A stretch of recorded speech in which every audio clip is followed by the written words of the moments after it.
유지관리 점검 요령에 대해서 살펴보겠습니다. 축열조는 크게 두 가지가 있습니다. 하나는 축열조 내에 얼음을 얼려서 그 냉열을 이용하는 빙축열조가 있고요.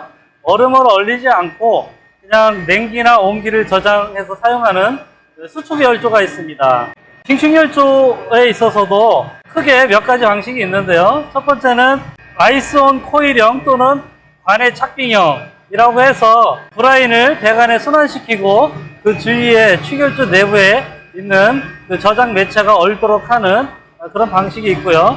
그 다음에 축열조 안에 캡슐이나 아이스바 이런 것들을 저장을 해놓고 그 외부에 브라인을 순환시켜서 캡슐이나 아이스바 안에 있는 축열 매체가 얼도록 하는 그런 방식이 있습니다.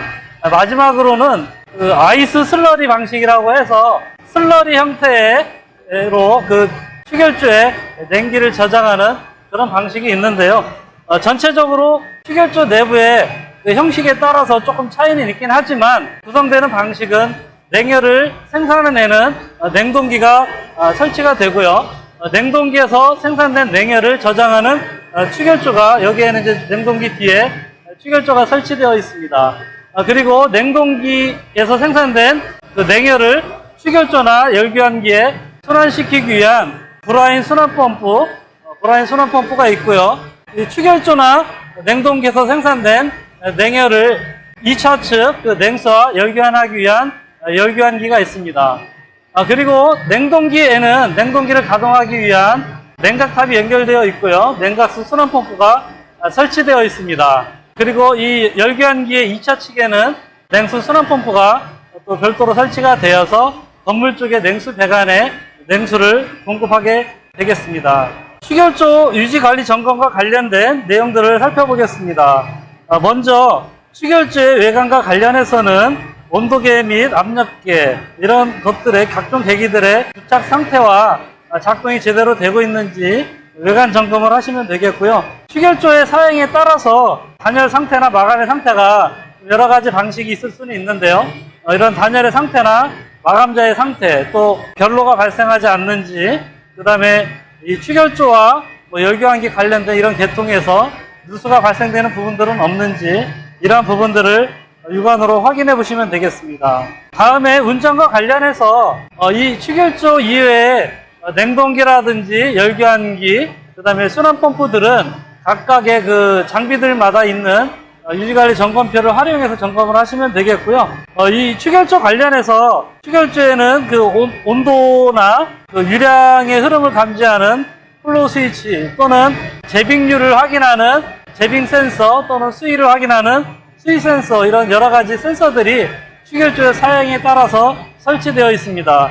이러한 각종 그 계기들이 잘 작동하고 있는지 그 축열 설비 자동 제어 시스템에서 수치들이 정상적으로 뜨고 있는지 확인을 해보시면 되겠고요. 축열조의 입구 온도와 출구 온도를 확인해 보셔서 정상적으로 재빙이나 해빙 이런 열교환 작업들이 되고 있는지를 확인해 보시면 되겠고요.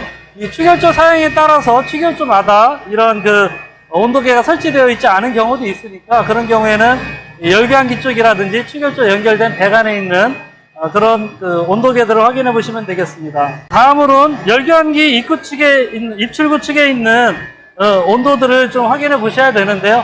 축열조에서 나온 그 브라인이 각각의 열교환기에 순환을 하게 되는데 이 열교환기마다 설치되어 있는 삼방 밸브를 통해서 잘 열교환이 되고 있고 브라인이 순환되고 있는지 이 입출구 온도를 가지고 확인해 보실 수 있겠고요. 이 입출구 온도를 그 설계 사양에 나와 있는 그 온도와 비교를 해보시면서 정상적인 열교환이 되고 있는지 체크해 보시면 되겠습니다. 다음으로는 열교환기에 설치된 삼방 밸브의 작동 상태에 대해서 빈번하게 하실 필요는 없겠지만 분기 정도에 한 번 정도씩은 정상적으로 작동하고 있는지 육안으로 확인해 보실 필요가 있는데요. 만약에 이 삼방 밸브가 평상시에 제대로 작동되지 않는다라고 하면 이 열교환기에 설치된 입출구 온도가 정상적으로 뜨지는 않겠죠. 그래서 이 열교환기에 설치되어 있는 브라인 입출구 온도를 확인해 보시면 평상시에도 이제 삼방 밸브의 정상적인 작동 상태를 나름대로 판단해 보실 수가 있을 거고요. 분기에 한 번 정도는 상부에 올라가셔서 삼방 밸브가 빙충렬 자동 제어 시스템의 그 명령 신호에 따라서 적정하게 궤도가 잘 조절이 되고 있는지, 또는 그 밸브의 디스크 축과 연결된 액추에이터가 연결된 부분이 빠지지 않고 견고하게 잘 결합이 되어 있는지, 또는 구동기에 발열이 있지는 않는지, 이런 부분들을 한번 좀 확인해 보실 필요가 있겠습니다. 다음으로는 추결조의 사양에 따라서 수위라든지 재빙률, 이런 부분들을 좀 확인해 보실 필요가 있는데요. 만약에 이제 브라인 배관에서 추결조 안에 설치된 브라인 배관에서 이제 누수가 생긴다라고 하면 추결조의 수위가 올라갈 수가 있겠죠. 그리고 또 브라인 배관에는 펜창 탱크와 브라인 공급 배관이 연결되어 있는데요. 이 브라인 보충수 배관에서 어떤 오작동으로 인해서 과도하게 브라인이 공급이 된다라고 하면 추결조 쪽에 연결된 브라인 배관의 압력이 올라가거나, 또 브라인 배관에서 누수가 발생이 되면 추결조 내부에 수위가 올라가는 이러한 현상들이 생길 수 있으니까 이런 부분들도 체크를 해보시면 좋겠습니다. 다음으로는 안전과 관련된 항목에서 제어 시스템에서의 알람 발생 이력을 매일 체크를 좀 해보셔야 되겠죠. 그래서 빙충렬 시스템을 점검하시면서 그 전날 가동되면서 특별한 이상이나 알람이 발생한 부분이 있는지를 확인해 보실 필요가 있고요. 그 다음에 브라인의 농도를 분기에 한 번 정도씩은 체크해 보실 필요가 있습니다. 이 브라인 배관에는 팽창 탱크와 브라인 보충수 펌프라든지 보충수 배관이 연결되어 있습니다. 이 관련된 배관에서 브라인을 일부 채취를 해서 브라인의 색깔이나 오염, 또 이런 부분들을 체크를 해 보셔야 되고요.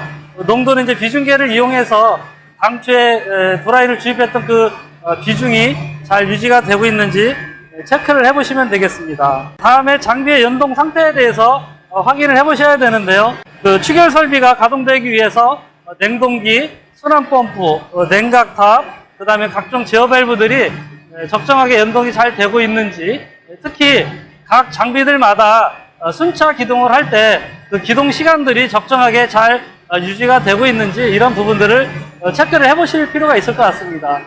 평상시에는 특별한 이상이 없이 가동이 되면 그런 부분들이 큰 문제는 없겠지만, 어떤 작업이나 어떤 임의의 그 조작에 의해서 그런 설정값들이 수정이 되었다라고 하면 그런 부분들을 분기에 한 번 정도씩은 잘 유지가 되고 있는지 당초에 설정했던 값들을 기록해 두셨다가 그런 값들과 비교를 해보시면 좋을 것 같습니다. 그 외에 추결 설비와 관련된 장비의 보수 작업이 진행된다고 하면 필요한 안전 조치를 취하시고 안전 교육을 하신 다음에 관련 내용을 점검표에 기록해 두시면 좋겠습니다. 또 추결조의 그 사용에 따라서 아이스 캡슐형이나 아이스바 또는 아이스 슬러리 타입, 또는 이제 수축열조 같은 경우에는 추결 매체를 그 추결조 내부로 직접 순환을 시키기 때문에 추결조에 연결된 공급 배관 쪽에 디퓨저 배관이라는 장치가 설치가 되어 있습니다. 이 디퓨저를 통해서 각 추결조 안에 균일하게 추결 매체가 공급이 되고 환수가 되고 있는지, 이런 부분들을 확인해 보실 필요가 있는데요. 추결조 내부에서 이런 부분들을 확인하는 것이 사실은 조금 쉽지가 않습니다. 보통은 단열이라든지 냉기가 새는 문제를 예방하기 위해서 잘 밀폐가 되어 있는 구조이고요. 이런 부분들을 개방을 해서 이제 안에 들어가게 되면 내부에 있는 부동의 성분 중 알코올 성분들 때문에 내부에 진입하는 것 자체가 굉장히 위험한 일일 수도 있으니까요. 이렇게 이제 브라인을 사용하는 경우에는 내부에 진입하는 것이 안전한 상태인지를 먼저 추결 업체한테 확인을 해보시는 게 좀 좋을 것 같고요. 만약에 이제 그런 부분들이 육안으로 확인이 가능하시다라고 하면 주기적으로 한번 점검해 보시는 게 좋겠고요. 아이스 캡슐형이나 아이스바 타입인 경우에는 이 아이스 캡슐이나 아이스바가 파손되는 사례도 이제 종종 발생을 합니다. 그래서 내부에 그런 아이스 캡슐이나 아이스바가 어느 정도 파손이 되고 있는지를 자주 할 필요는 없겠지만 주기적으로 점검을 할 수 있다면 샘플들을 채취를 해서 확인해 보시는 것도 좋겠습니다.